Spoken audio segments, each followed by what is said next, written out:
Hello everyone, welcome to the new video of TechZone. So today we will be learning about different types of machine learning. So basically there are three types of machine learning. The first one is supervised learning, unsupervised learning and reinforcement learning. So we'll see one by one. So first one is supervised learning. This is actually a method in which we train the machine using labeled data.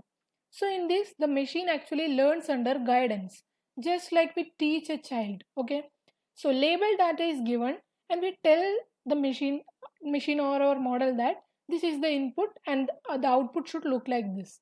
Okay, so here the teacher is the training data. So we'll see it with the help of an example. So here we are giving the label data of some pictures of cats and dog. Okay, so we are telling that these all pictures are of cats and these all pictures are of dogs. We are labeling them and giving them to our training model. Okay, and our training model finds differences between these two to distinguish among them which is cat and which is dog, like that. Okay, so this way our model gets trained, and after that when we give our model a picture of a cat or a dog which was not present in our input set, then our model will be able to predict, okay, this is the picture of a dog or this is the picture of a cat.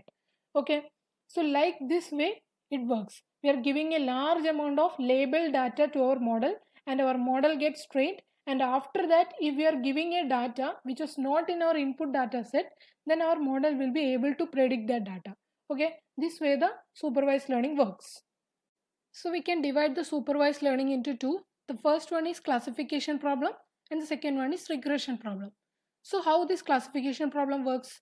In this, the output variable is a category or a discrete value like red or blue or disease or non-disease, like that. Okay. So here we are assigning the input values into different classes. Okay. In the last example also we can see that we have classified the cats and dogs into two different classes and we have given that two classes in as the input to our training model.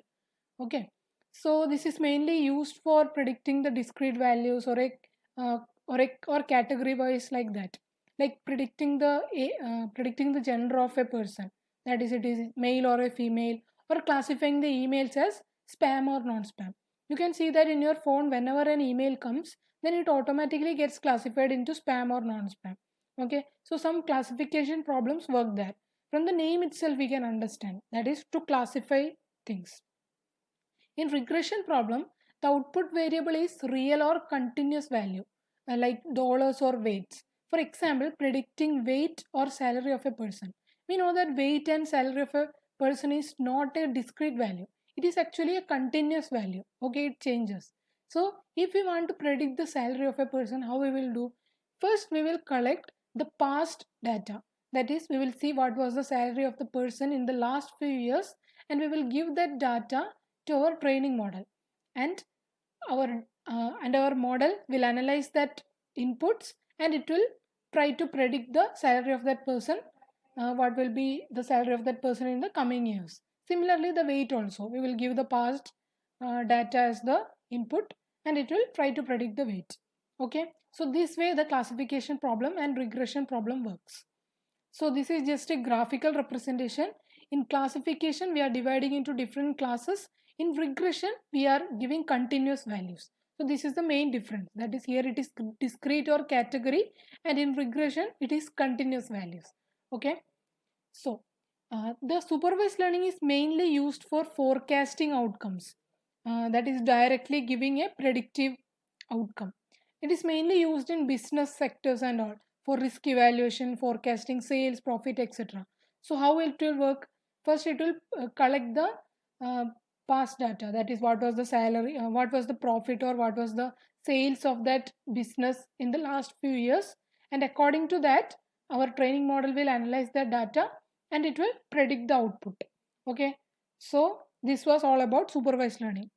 So now we will see what is unsupervised learning. In this, the machine is trained on unlabeled data without any guidance. Okay, so here we are not providing any labeled data as it was in the supervised learning, and also no guidance is provided here. So the training model itself has to find the hidden patterns and make prediction for the output. Okay, we can take the case of adults like us. Now we don't need any guidance. We are able to figure the things out by ourselves. Okay, so now we will understand the help of an example. So in this example, you can see that we have given some random characters as input to our prediction model.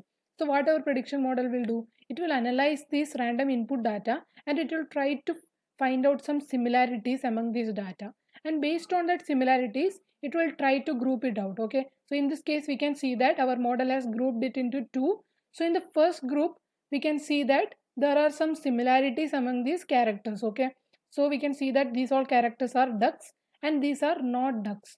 Okay, so our training model is uh, grouping it based on some similarities. So here in unsupervised learning we don't know what the output would be, but in supervised learning we had some idea how our output would look like. But in unsupervised learning we are having not idea, it just groups it based on some similarities. Okay, so we'll see one more example. In this example also we have given some raw data as input, that is it is just random data, it is not labeled, and we have applied some algorithm on our training model, and based on that it has tried to find out some similarities among these data, and according to that similarities it has again grouped it into three. So in all the three groups we can see that all the items in that groups are similar to each other. Okay, so like this way unsupervised learning works. It actually helps to find the unknown patterns and also help us in categorizing the things. Okay, so unsupervised learning also we can divide into two. The first one is clustering problem and the second one is association problem. So in clustering problem, you want to find you want to discover the inherent groupings in the data. That is, in the last example also you can see that we have given some unlabeled data to our training model, and the training model tried to find some similarities and some patterns in that data, and it made them into different groups or different clusters. Okay, so one more example is grouping customers by their purchasing behavior. So what clustering actually is, it is our training model is trying to find some similarities among the unlabeled data which we are giving them as the input, and based on that similarities our training model is trying to make some clusters or some groups among the data. Okay, and in association problem it is trying to find some interesting relationships among the data by finding patterns and co-occurrences and so on. For example, whenever you search a product in Amazon or Flipkart and all, you may get some recommendations based on the product that you have searched, like people who buy this also buys this, like that. For example, if you are searching some shirts and all, then you will get recommendations of pants telling that the people who buy shirt also tends to buy these pants and all, like that. Okay, so this is people that buy X also tends to buy Y. That is, they are trying to find some associations or some relationships among the data. So in this figure also you can see that in clustering it has grouped the customers based on the purchasing behavior. So these people are the input, and based on the similarities they have formed some clusters or some groups. Okay, and in association people that buy X also tend to buy Y.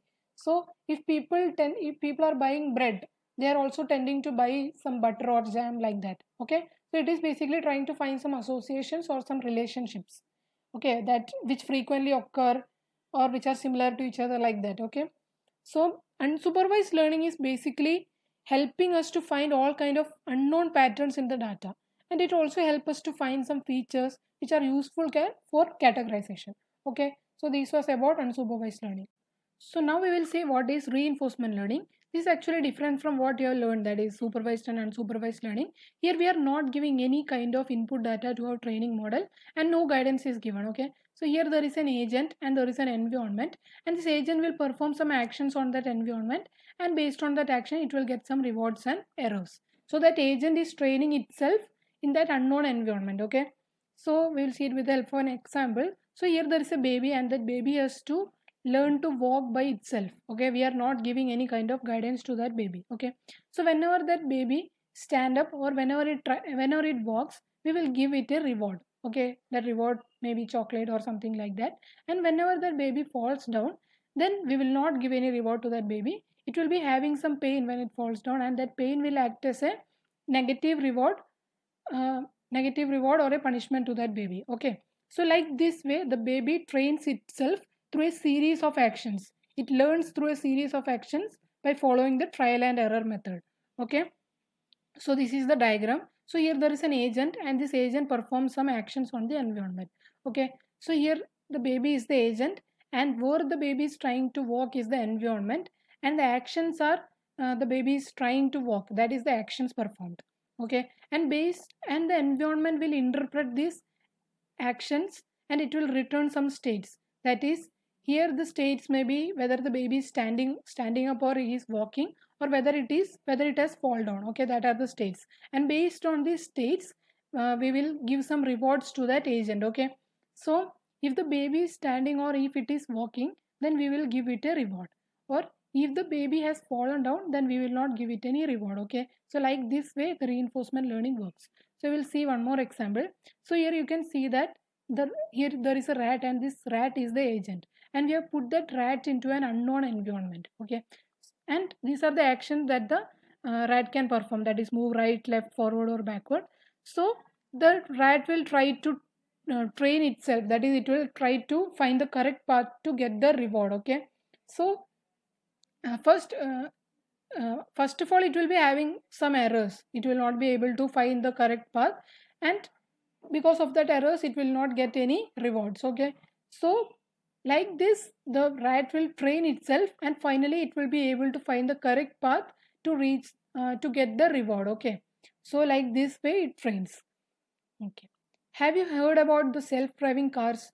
So are you able to relate the use of reinforcement learning in these self-driving cars? So whenever these self-driving cars hits an obstacle, then we will give it a negative reward or a punishment like that. Okay, and whenever that self-driving cars follow the correct path, then we will give it a reward. Okay, so the reinforcement algorithm is one of the main algorithm that is used in the self-driving cars and all. The self-driving cars learns by itself without any guidance or without the help of any driver. So these are some of the applications of reinforcement learning. Also it is used in making games like AlphaGo and all. You may have heard that. Okay, so these are the three types of machine learning. I hope you all have understood about these topics. So if you are having any doubts, then you can post it in the comment section. Thank you all for watching this video.